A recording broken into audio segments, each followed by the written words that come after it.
talaga yung ego. Eh ano naman kung engineer ang tinapos ko, di ba? If hindi niya mabibigay sa akin yung gusto kong pangarap for my life, di ba?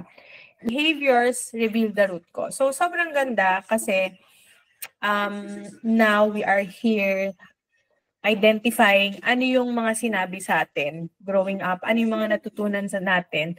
And like sa akin nga, like sinabi din ni Jen, later in life na niya na-realize na kailangan ma-overcome talaga yung ego. Eh ano naman kung engineer ang tinapos ko, di ba? If hindi niya mabibigay sa akin yung gusto kong pangarap for my life, di ba? Lahat naman to are just tools for us to use.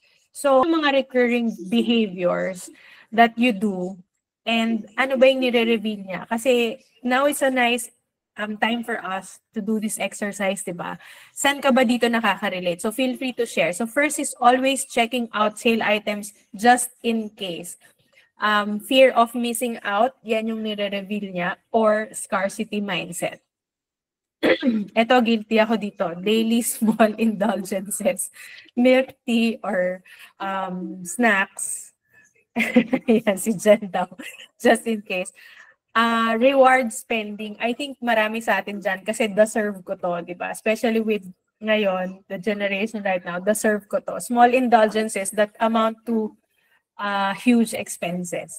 So, buying things online, then forgetting about them. Sino ba yan dyan sa inyo? Kasi, you were sad, di ba? Pinag-usapan nga natin yan, triggered spending. Pero hindi mo naman nagagamit. Ilan sa mga nabili mo ang actually ginagamit? So, dahil feeling mo, kailangan mo siyang gawin to overcome this guilt or sadness, o check na naman kay Jen. So, next is avoiding checking bank balance or e-wallet. Or even takot kang buksan yung bills mo, di ba? Nafe-feel mo ba yan? Meron kang anxiety about it kasi baka you spend too much dahil sa small indulgences, di ba? Or buying things that you forget. So, meron ka bang avoidance habit? Swiping credit card for non-essentials. Ibig sabihin, parang, ay hindi, later, pwede ko namang mabayaran yan later, di ba? But sabi nga nila, ang credit card, hindi lang sabi nila, it's a fact, na the more you delay yung payment, the more mo talaga siya binabayaran.